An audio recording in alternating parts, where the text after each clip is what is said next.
te laisse la main pour démarrer avec nos amis de chez Google. Yes. Qu'est-ce qui s'est raconté à la Google I.O. Du coup, dans le monde de la tech, entre mai et juin, il y a 3 événements majeurs. Donc, il y a la build de Microsoft, il y a la Google I.O. et il y a la conférence d'Apple, la WWDC, qui clôture, on va dire, ce trio. J'ai cru qu'il allait nous dire il y a la Build, il y a l'Ignite et il y a la FabCon. Mais non, entre mai et juin. Entre mai et juin. Et du coup, il y a eu un gros événement côté Google I.O. Ça fait 2 ans que la tendance était un peu inversée. À l'époque, je me rappelle, j'adorais regarder les Google I.O. parce qu'elles étaient vraiment innovantes, passionnantes, même au niveau de la mise en scène, etc. Sauf que là, les 2 dernières années, celle de Microsoft était quand même beaucoup plus sympa. Celle de Google était devenue vraiment ennuyante à mourir et je regardais en avance rapide. C'est depuis l'échec des Google Glass, ça. Je regardais beaucoup en avance rapide, en fait, pour être honnête. Et là, pour d'à peu près 2 ans, 3 ans, j'ai regardé la Google I.O. vraiment en entier, en mode fanboy, tu sais, un peu à l'ancienne, comme j'étais à la fac. Du coup, il y a eu plus de 2 heures d'événements. Donc là, je vais vraiment focaliser sur l'essentiel. Il y a eu beaucoup de nouveautés autour de Gemini, donc qui est le concurrent de Copilot. Donc pareil, ils ont Gemini qui est accessible côté grand public et côté pro. Côté pro, ils ont juste précisé que voilà... Gemini qui est vraiment le concurrent de Copilot ou en termes de positionnement qui est aussi le concurrent de ChatGPT? Alors justement, en fait, sur la partie grand public, il est concurrent de Copilot, mais Copilot normal qui est inclus dans les licences Office, et il est concurrent de ChatGPT. Et concurrent de Claude. C'est-à-dire que c'est à la fois une plateforme commerciale et un modèle. C'est ça. Donc ça, c'est la partie grand public. La plupart des nouveautés et des annonces, elle a quand même été côté grand public. Côté entreprise, ils ont fait des annonces, donc c'est pareil Gemini qui est disponible. Donc ils ont en l'occurrence précisé que Gemini était utilisable dans GitHub. Chose que l'on avait vu apparaître lors de la build. En filigrane, c'est ça, au-delà de Claude. Donc dans les mises à jour de Gemini, ils ont partagé des benchmarks comme d'habitude, comme la plupart des fournisseurs de LLM. Mais là, le benchmark que j'ai trouvé marrant, c'est ils ont officiellement annoncé que leur Gemini 2.5 Pro a terminé Pokémon Bleu en 800 heures de jeu. Donc benchmark intéressant, 800 heures de jeu, c'est long, mais c'est quand même moins qu'un être humain, parce que moi je me rappelle sur la version argent, alors oui il y a plus de Pokémon, j'avais fait plus de 1600 heures de jeu, j'avais toujours pas terminé. Donc là, c'est un benchmark qui est marrant et qui sort un petit peu de l'ordinaire. À quand le speedrun Pokémon? Parce qu'avec les glitches, il y a moyen de faire ça en instantané. Ouais, tout à fait. Mais là, ils l'ont fait proprement comme un vrai humain. À 800 heures de jeu, tu as eu le temps de laisser partir le bateau de croisière, de te cacher sur le côté pour voir s'il y avait quelque chose sous le camion. Normalement. Je pense. Mais là, il a tout fait. Donc ça, c'était intéressant, je trouvais ça marrant. Les mises à jour. Donc il y a Gemini Live qui est mise à jour. Donc l'année dernière, ChatGPT avait tapé fort avec 4O, avec leur modèle multimodal, et des démos qui étaient vachement intéressantes en montrant c'était capable de comprendre l'écran, les flux vidéo, la voix, des images et autres. Donc ils ont présenté la même chose. Donc ce qui est intéressant, c'est que le partage d'écran, caméra et connexion à tous les autres services, Google Agenda, Google Tasks, etc., donc tout l'écosystème qui font la force de Google dans le grand public, vont être mises à disposition gratuitement dans les applications sur iPhone et Android prochainement. Donc le déploiement est en cours. Donc on va pouvoir, comme un GPT-4o mais qui nécessite une licence payante, de faire une conversation en temps réel avec les personnes et de partager le contenu de son écran sur son téléphone par exemple. Donc ça c'est intéressant. Je fais un petit aparté, c'est ce qui devient hyper perturbant je trouve en ce moment là, c'est que chacun est en train de rajouter sa petite AI un peu partout. Donc, moi j'ai un téléphone sur Android, t'es sur Android, t'as du Gemini qui arrive partout, tu vas consulter ton réseau social de chez Meta, alors là t'es bombardé avec Meta AI, tu reviens sur WhatsApp ou Insta, c'est pareil, en plus on t'a forcé la main sur toutes les la confidentialité de données, il y a eu quand même un gros sujet chez Meta où d'ailleurs je n'ai jamais pu trouver moi l'option pour dire je ne veux pas. Si, mais il faut justifier pourquoi tu veux pas. Mais je l'ai même pas trouvé, elle était... Je t'enverrai les liens si tu veux. c'est quand même, c'est juste scandaleux que ce soit aussi compliqué d'aller trouver l'option pour refuser, etc. Et donc, d'un point de vue expérience utilisateur, en ce moment, tu ne sais même plus quelle AI. Moi, je suis en train de faire l'inverse, en train de me dire, j'en veux pas, en fait. Je ne les utilise pas, je n'irai que sur celles que j'ai choisies. Là, par chance, c'est que c'est l'application, mais c'est vrai que si tu as un Samsung ou un téléphone Android, en général, l'application est installée par défaut. Et le service est activé par défaut. Donc ça, c'est pour la partie de Gemini Live. Et ils sont allés plus loin sur la partie de Gemini Live avec ce qu'ils appellent le projet Astra. Donc c'est Gemini plus les actions intelligentes. Donc les actions en fait dont on parle sur Copilot, Copilot Studio et autres. Donc là pour le grand public. Et un exemple qu'ils avaient montré, c'est la vidéo que là, qu'Antoine affiche. C'est un gars, par exemple, au niveau de l'exemple, il cherche à réparer son vélo et en fait, il met son téléphone à côté et il explique en fait ce qu'il est en train de faire. Il lui demande montre-moi le manuel, c'est quoi les étapes pour changer mon dérailleur, est-ce que tu peux me montrer une vidéo sur YouTube qui me montre la méthodologie pour y parvenir. Et ce qui est nouveau et rafraîchissant, on va dire, sur cette Google I.O. là, c'est que les démonstrations, ils précisent bien que ce sont des démos réelles ou si ce sont des vidéos qu'ils ont préenregistrées à l'avance. Là où il y a quelques années, ils avaient eu un petit flop et ils avaient tout préenregistré, il n'y avait rien de réel. Surtout qu'à ce sujet-là, la news qui est tombée ce matin, c'est que la grosse start-up anglaise, là, il y avait une IA révolutionnaire à 1,5 milliard valorisée. Ça vient d'être prouvé qu'il y avait 700 personnes qui répondaient en live derrière. Donc le sujet des fausses IA est toujours d'actu, puisqu'il y a une...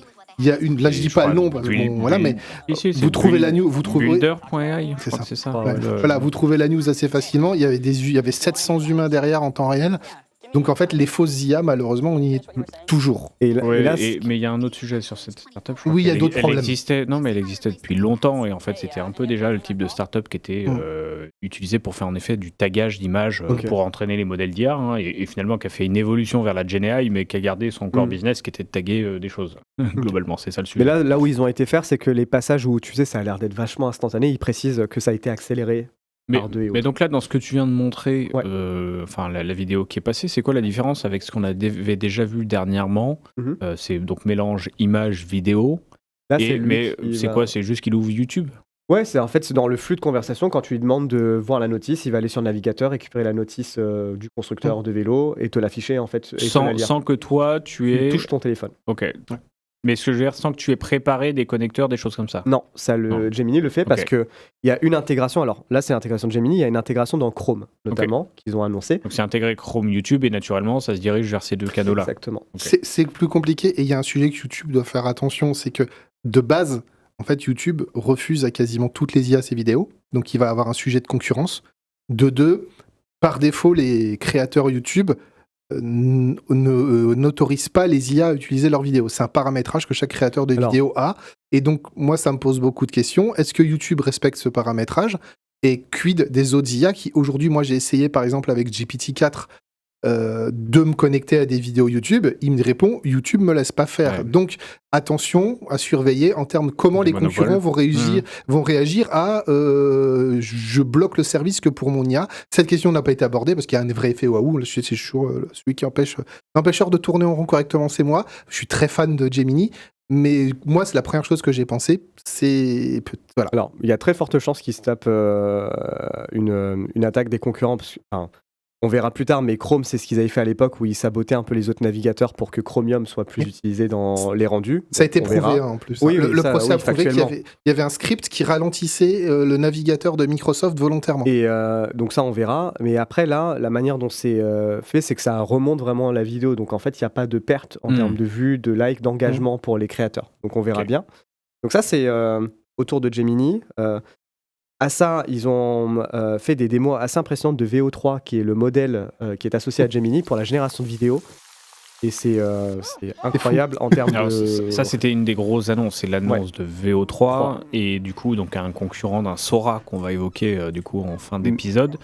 Mais ce qui était assez fou, c'est que notamment, je crois qu'il y a eu beaucoup de vidéos sur de la génération d'humains en train de se faire interviewer sur les salons, etc. De manifester en disant est-ce que tu as un prompt, etc. Ou de manifester, mais avec un degré de réalisme, pour le coup, qui est assez hallucinant. Et ce qui est fou là-dedans, c'est qu'en termes de réalisme visuel, c'est impressionnant. Ça prend en charge l'audio.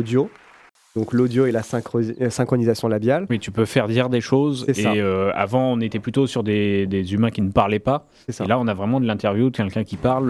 Tout à fait, avec les bruits ambiants, etc. Les bruits ambiants et tout. Au niveau de la physique, c'est vachement impressionnant et c'est un gros point faible de Sora aujourd'hui. Et là, ça n'a juste rien à voir côté VO. Oui, on avait l'histoire de ce fameux rhinocéros qui courait de manière malencontreuse dans la savane avec les jambes. Là, on vient de voir une voiture dans la boue avec des explosions et un réalisme assez fou. Ou même là, au niveau du tissu avec le vent et tout, c'est vachement impressionnant. Et même la marche, en fait, et le regard qui est quand même pas mal. Ils ont annoncé aussi Imagen 4, pardon, qui est le nouveau modèle de génération d'images de Gemini. J'ai une petite question à vous poser, comme on n'est que 3, j'en profite, votre avis, ça m'intéresse. Est-ce que vous seriez prêt, pour vous, à regarder des films 100% tournés par l'IA Gen, c'est-à-dire, mais qui représentent des humains qui ont l'air d'avoir un réalisme incroyable? Est-ce que, si le scénario est dingue, le film est dingue, ça vous poserait philosophiquement un problème ou il y aurait un biais? Comment Moi, je vais te poser la question autrement. Quelle est la différence entre un film d'animation Pixar où toutes les images ont été générées, assistées par de l'IA et des humains, parce que ça fait très longtemps que les humains ne font plus l'intégralité des images comme Blanche-Neige il y a un siècle. Ils sont déjà assistés par IA pour générer un Pixar ou un dessin animé pour enfants. Quelle est donc la différence entre ça, où un scénariste a travaillé, a storyboardé et a demandé à des humains aidés par IA de générer, et la frontière entre, finalement, la personne qui écrit le scénar et le storyboard de ce Pixar demande à une IA de tout générer sans humain. En dehors du côté éthique des humains perdus de boulot, juste, quelle est la différence entre les deux ? Alors, c'est une vraie question. C'est que pour le coup, le côté dessin, comics, tu peux pas le faire. Humainement, tu pourras jamais le représenter. Donc, il est logique que ce soit digitalisé, on va dire.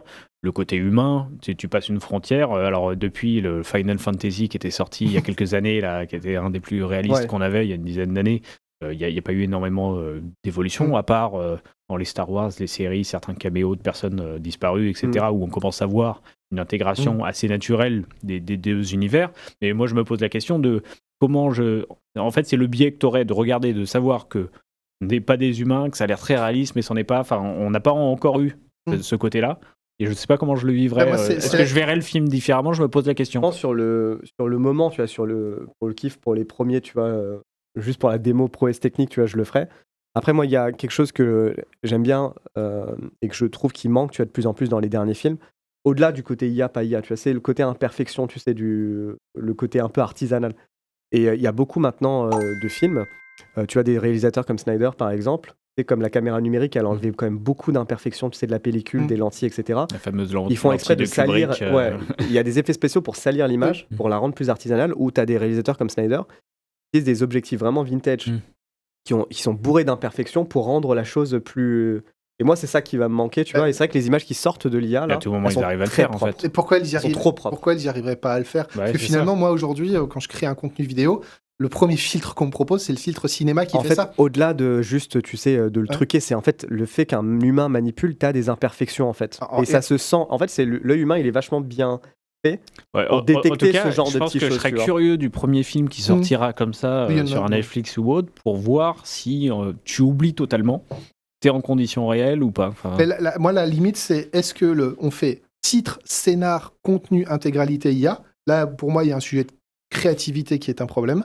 Par contre, à partir du moment où on est sur un film d'animation et qu'on ne simule pas des vrais acteurs, on est sur un film d'animation et qu'il y a donc une vraie équipe de créativité, de scénaristes. Animation, j'ai pas de débat. Non, mais qui a tout, voilà, que moi, c'est juste la partie animation qui a été fait par IA, comme fait aujourd'hui un Sora ou un VO3. Parfait. C'est juste après l'écriture de scénar où tu finis, on sait de pas retourner en rond, puisque les IA ne font que créer à partir de ce qu'elles savent. Et pour te rejoindre, mais je pense que là, c'est le débat d'autres chaînes YouTube, on va dire, c'est le syndrome d'indécrédibilité. C'est-à-dire qu'en fait, c'est qu'aujourd'hui, les films, on n'y croit plus et ne marchent pas parce qu'ils sont tellement propres que le cerveau cherche la réalité là où on est dans la fiction. Là où, par exemple, des films des années 70, 80, 90 ou début 2000 sont des chefs-d'œuvre parce qu'il y avait des défauts d'image, des défauts de scénario, il y avait des défauts partout. Et en fait, notre cerveau était en train de regarder une œuvre de divertissement. Et aujourd'hui, c'est un vrai débat que tu vas retrouver chez les critiques cinéma. Cette capacité à laisser tomber la crédibilité de ce qu'on voit, on la perd à cause du surréalisme. Donc voilà, c'est une version très longue pour répéter ce que tu as dit. Mais du coup, les IA, comment elles vont faire ça? Et ça, je suis très curieux. Et donc, c'était la petite aparté. Le moment stylé. Pardon, une autre de mes passions. Mais qui m'intéresse pour le coup. Enfin, toujours dans ce rapport à l'intelligence artificielle, aujourd'hui, avec ce réalisme qui arrive dans la vidéo, on peut se poser ces questions-là. Ouais, tout à fait. Je te laisse continuer. À quand le spin-off, les têtes dans la pellicule? Exactement, tout à fait. Donc pour la partie de Gemini, là, sur ces annonces-là, ça vient se positionner frontalement par rapport à un copilot grand public et à un ChatGPT. Donc ça, c'est pour la partie de Gemini. Sur la partie mise à jour autour de Google. Donc, il y a l'intégration de l'IA. Alors, ils n'ont pas précisé c'était Gemini, mais ça doit être Gemini le modèle derrière, qui est intégré dans la recherche. Donc là, on pouvait le voir déjà à certains endroits. C'est surtout disponible aux US. Ouais. C'est que tu as un résumé déjà de ta recherche et il te pop en fait au niveau des résultats. Donc ça, c'est classique. C'est ce que fait déjà Bing avec Copilot, enfin, au grand public, toujours avec les nommages. Mais ce qui m'a vraiment bluffé, au-delà du caractère éthique où il y a beaucoup de questions à se poser, c'est l'expérience de shopping. En fait, pour ceux qui ne savent pas, Google, le moteur de recherche, il génère beaucoup de revenus sur la publicité, sur le référencement et sur le shopping aussi. Il touche une com quand tu vas acheter dans ce cas-là une robe par exemple, ça remonte produit, et tu peux acheter directement avec leur expérience de shopping. Ce que tu peux faire, c'est que tu peux essayer des vêtements. Donc ce que ça demande, c'est juste une photo de toi verticale. Okay. Et ensuite, tu as des modèles derrière qui analysent vraiment ta corpulence, ta morphologie, etc. et qui font tomber le vêtement comme ça aurait été porté, essayé par la toi. position, etc. Voilà. Donc ça, c'est incroyable au niveau du tissu et tout, comment ça tombe. C'est vachement impressionnant, et la démo, elle était en live. Et ce que ça te fait aussi, c'est que derrière, si tu es intéressé, mais que tu trouves que, par exemple, la robe à $50, elle est trop chère et que tu veux qu'elle arrive à $45, tu peux demander à ce que tu sois alerté quand ça passe sous les 45 chez un site marchand, à ta taille, et il t'envoie une notification ensuite quand l'article est disponible selon tes critères et tes conditions. Et tu peux ensuite dire, je laisse l'agent, derrière, acheter à ta place. Acheter à tel prix. Exactement. Ça c'est dingue. Ça, c'est fou. C'est ton personal shopper. C'est ton personal shopper. Et ben c'est comme ça qu'ils l'appellent. C'est agent shopper. Et ils l'ont sorti ça aux US. Ça arrive. C'est complètement fou ça. Ouais, c'est incroyable. J'avoue, parce qu'il y a souvent ce sujet de elle est un peu chère, je suis pas prêt, mais j'avoue que si un jour elle est à $30, je la prends en fait parce que je l'aimais bien il y a 6 mois. Potentiellement, rappelle-moi que tu peux me la prendre quoi. Et ce qui est fou, c'est que pour nous, notre public européen, ce genre de choses, ça a l'air d'être le turfu. Tu prends le Japon. Les applications mobiles qui font pas aussi bien que ça, mais qui font ça, tu as plein de pays dans le monde où ça fait déjà une décennie que c'est la base du shopping, même pour les adultes, c'est de essayer virtuellement des habits et de mettre et ils ont des API qui surveillent les prix. Bon, mais tout ça c'est codé, hard-codé, il n'y a pas tout ce que tu dis, mais je veux dire le concept. Et dans beaucoup de pays, c'est la base du shopping. Et du coup, si ça se démocratise comme ça et que ça arrive ailleurs, ça peut être intéressant. Moi, ce que j'aime bien dans ce que tu présentes là, et toujours pour faire le rapport à Microsoft, du coup, le positionnement de Microsoft, on le sait, c'est Copilot. C'est la productivité. Ouais. Alors, il y a la version grand public, mais productivité en entreprise, l'écosystème Microsoft 365. Google vient du search et du merch. On le sait, leur positionnement, c'est depuis longtemps. La partie donc advertising, la recherche et nécessairement un peu le monde de l'e-commerce, du shopping. Ils ont l'onglet produit, ça fait vraiment partir de leur business model aujourd'hui. Et du coup, en effet, ce sont les meilleurs placés hors Amazon, globalement, qui aussi travaillent sur ces enjeux-là, pour t'emmener sur ces sujets.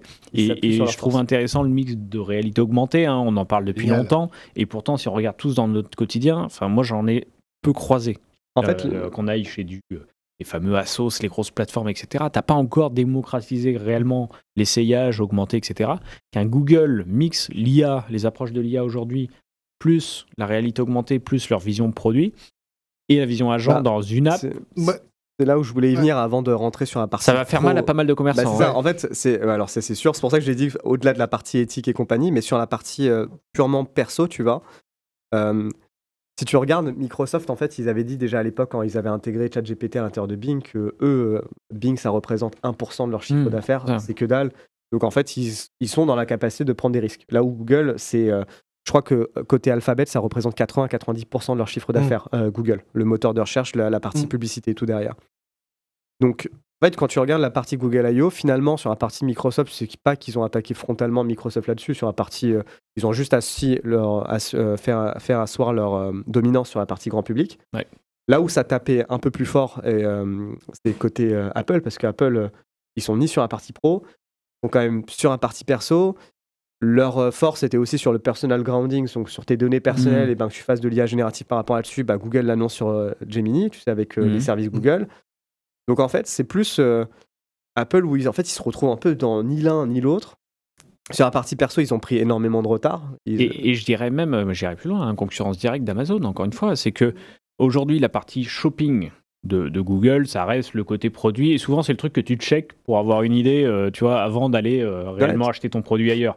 Mais là, si tu avais un vrai outil, un peu de surveillance en plus, d'expérience d'achat un peu fort, ça devient une espèce de méta marketplace. Là, aujourd'hui, on parlait que par exemple YouTube était bloqué sur GPT. GPT a plus ou moins partenariat, je dirais pas partenariat, mais en tout cas autorisé Amazon. Moi, je me sers beaucoup de GPT O3, O4, etc. comme étant mon personal shopper Amazon. Parce que moi, Amazon, quand je tape juste un mot dedans... O4, il est dans le turfu, là. Pardon, non, pas 4. Oui, pardon, GPT-4. Oh la vache, pardon. Non, mais je m'en sers et du coup, je lui demande et je lui demande de chercher. Par contre, je suis obligé de faire mes prompts. Lui dire de faire attention à certaines marques, de d'abord se renseigner sur les vraies marques sérieuses et pas juste de dire la marque dit qu'elle est sérieuse. Enfin, il y a du boulot en termes d'intelligence. Mais moi, je veux revenir à un sujet t'as montré au début ta vidéo sur le gars en vélo et il parle pour obtenir les résultats. Et en fait, pour moi, Google a tout compris et Microsoft a du retard. Je vais citer notre directeur général hier qui nous a dit l'IA c'est gentil, mais moi j'ai pas besoin qu'on m'aide à écrire un mail, j'ai besoin qu'on m'aide quand mes mains sont prises ou que je ne peux pas et que j'ai besoin de parler ou de voir. Et s'il dit c'est là qu'une IA peut m'aider. Si mes mains je suis déjà en train de taper un mail, j'ai pas besoin. Et je trouve qu'il a raison, c'est qu'en fait on fait beaucoup de choses d'un point de vue gadget. Elle se fait regarde, j'ai tapé sur ça, il se passe tel truc à mon écran. Là où il a raison, c'est non, l'IA, elle doit t'aider à rédiger le mail parce que tu es en train de parler, que tu en as besoin. Elle doit t'aider à organiser ta réunion et donc à la voix. Et donc, dans le personnel, ce que nous montre sur cette vidéo du gars qui assemble un vélo, c'est bonjour mon IA, je suis en train de travailler sur mon vélo, aide-moi, machin, machin. Et là, il parle à l'IA et c'est bête, on pourrait le faire à l'écrit. Attention, tu utilises l'actu d'après. Voilà. Et d'ailleurs, c'est un lien, c'est que pas plus tard que ce matin, moi en voiture, j'avais besoin de me dire est-ce que j'ai envoyé tel mail, alors sur ma boîte perso, à telle personne. J'étais pas sûr de cette info. Et c'est dans un moment, j'étais en train de conduire, et là, j'aurais réellement eu besoin, peut-être, parce qu'en plus, je suis Android, dans ton cas, c'est Gemini, etc., qu'à le connecter sur ma boîte Outlook, faut voir dans quelle mesure il aurait été vérifié ça. Mais j'avais une vraie question, tu vois, sur le moment, de dire, est-ce que j'ai tenu au courant telle personne, je devais le faire, et j'avais pas l'info, et je me suis dit, mais je me suis posé la question d'un point de vue produit, qui doit porter cette responsabilité? Est-ce que c'est mon copilot parce que j'ai une boîte Outlook, ou est-ce que c'est mon Gemini parce que c'est mon OS Android Auto de voiture, etc. À terme, tu t'en ficherais en fait. Oui, tu mets du agent to agent entre les deux et c'est plus ton problème. Aujourd'hui, c'est le bazar. On va peut-être avancer parce que là, on est en train de se faire une masterclass sur Google. Je termine. Du coup, donc ça, c'était pour la partie perso et ils ont annoncé Gemini Ultra. Donc c'est la réponse à la partie pro de ChatGPT. Donc c'est une licence à 250 € par mois, avec toutes les nouveautés que je disais, en accès en avant-première. Donc là, le Agent Shop, il est dedans là. Non, l'Agent Shop, c'est pas totalement Gemini, c'est que aux US pour l'instant que ça va être déployé. Et c'est vraiment intégré à Google, au moteur de recherche. Donc pour terminer, rapidement, sur la partie pro, après j'ai fini. Par la partie pro, ils ont juste fait un rappel du protocole A2A et ils sont très contents que tu en as une soixantaine, dont Microsoft qui s'en sert. La sortie de MVP de Google Beam, donc c'est leur équivalent un peu au Surface Hub de Microsoft, mais avec un affichage un peu en 3D parallaxe. C'est assez impressionnant, j'ai vu les démos, c'est fou. Marrant qu'ils aillent là-dessus. Et mise à jour de Google. C'est ceux qui avaient l'effet hologramme un peu, où tu voyais la personne avec un espèce d'effet visuel, comme si réellement elle était détourée. Ça sort de la partie MVP. Et donc, surtout, ça veut dire que ça se concrétise, parce que c'était une annonce très recherche quand on l'avait vu il y a un an. Là, c'est un produit qu'on va pouvoir avoir. C'est HP qui soutient la démarche avec du matériel. Donc c'est du HP derrière. C'est du HP derrière, c'est ça. Et Google Meet, donc c'est l'équivalent de Teams côté Google, et ils intègrent la traduction en temps réel, comme Copilot l'avait annoncé il y a déjà... Comme dans Teams, on a eu récemment déployé Copilot dans Teams. Tout à fait. Donc là, il se rattrape sur cette partie-là, ça ne sera plus un différenciant. Voilà. Ok, bon. Pas mal de choses quand même. Donc intéressant, encore une fois, moi je retiens toute la partie pas propre au business model Google, e-commerce, le search, on voit qu'ils vont plus loin. Le côté hologramme, c'était une super news, intéressant de voir qu'ils ont avancé dessus avec HP. Et alors tu dis, est-ce qu'on a parlé de quoi, Antoine? De Gemini Diffusion. Non, on n'a pas parlé de ça. Non, on n'a pas parlé de ça, ça me dit rien. Après 2 heures d'événement, j'avoue peut-être que je l'ai loupé celui-là. Non, ça me dit rien. Bon, on vérifiera pour la prochaine fois. Désolé, Matt. Alors, du coup, Romain, on va passer à toi. Merci, Kevin, pour encore une fois, ce temps dédié à d'autres acteurs du monde. Mais non, très, très intéressant de pouvoir comparer comment les autres se positionnent. Ouais. On sait qu'il y a toujours le débat G Suite versus M365, Copilot versus Gemini. on voit que voilà, tout le monde ne joue pas au même endroit. Et en effet, par contre, il y en a peut-être qui sont en train de louper le coche et c'est ce que tu as souligné. Ouais.